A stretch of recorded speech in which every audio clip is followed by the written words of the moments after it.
আজকে একটা আশার খবর আছে। খবরটা হইল যে সিলেটের একটা প্রাইমারি স্কুলের প্রধান শিক্ষিকা ক্লাসরুমে একটু শিক্ষার্থীদের সঙ্গে নাচ গান করছিল। তো ওইটা নিয়ে জামাত শিবির বট বাহিনী আলবদর রাজাকারের পুত্ররা একটু ক্রিটিসাইজ করছিল। ফলে এইটার একটা প্রতিবাদ আজকে দেখা গেছে সোশ্যাল মিডিয়া জুড়ে।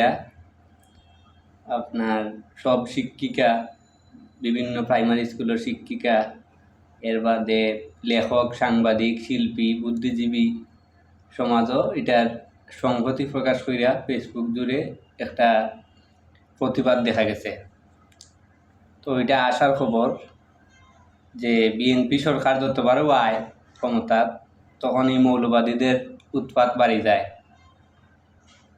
এবারও ব্যতিক্রম নাই।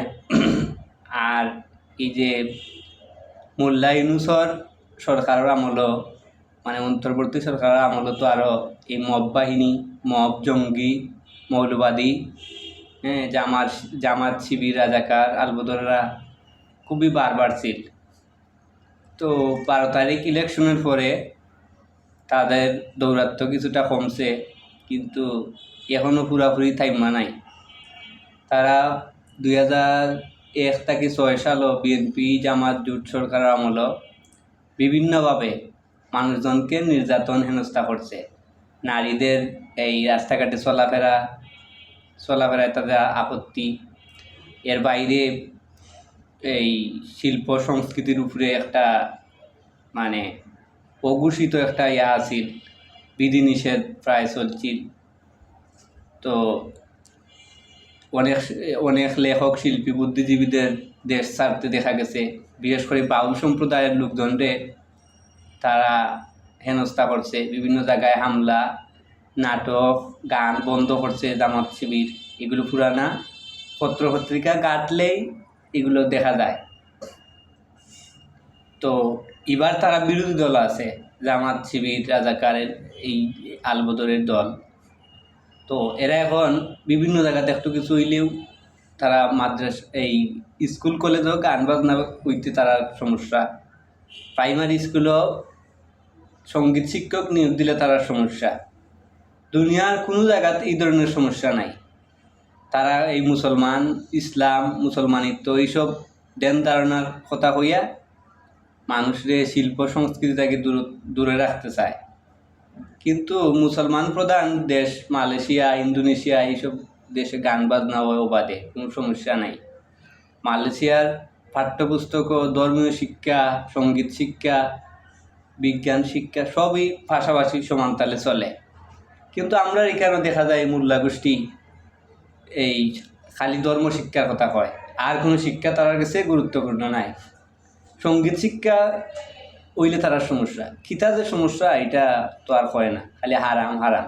সঙ্গীত শিক্ষা কেনে হারাম, এটার কোনো উত্তর নাই। সঙ্গীতে কার ক্ষতি করে আসলে?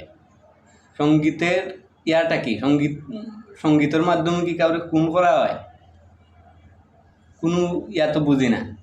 মানুষ সঙ্গীত, গান বাজনা, নাটক এগুলো করে আনন্দ পায়, মানুষের মনের কুরাক এগুলা। তো এগুলা করলে সমস্যা কয়? এখানে ধর্ম যাওয়ার তো কিছু দেখি না। কিন্তু বলাৎকার, নারী নির্যাতন, নিপীড়ন, পরকিয়া এগুলা নিয়ে তার কোনো কথা নাই।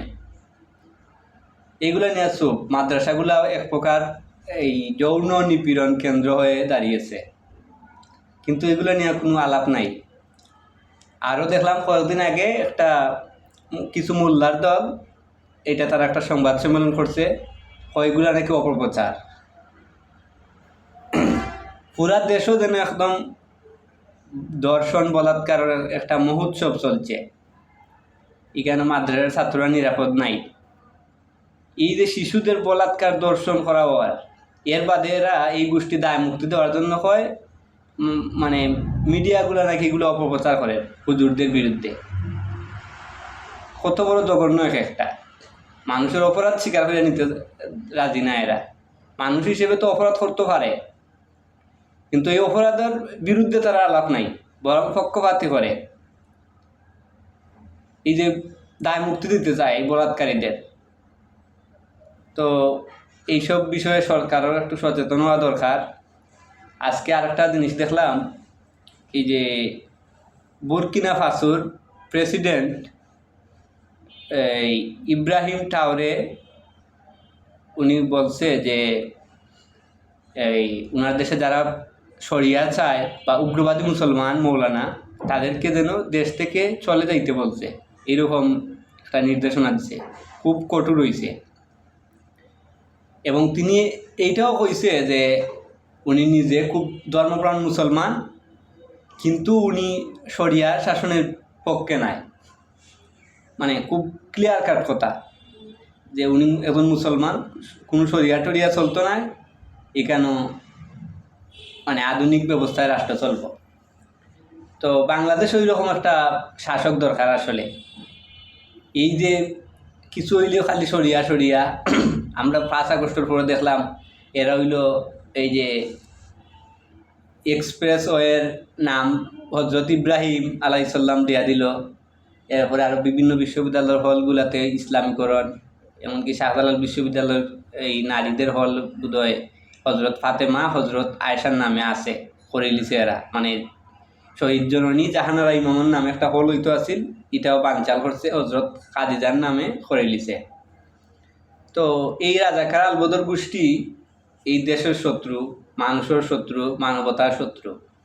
এরা মানুষের মিল্লামিশা চলবার পক্ষে নাই। 71ও এরা এরকম আছিল, হিন্দু দেখি দেখি নিধন করছে পাকিস্তান আর্মির লোকে মিল্লা।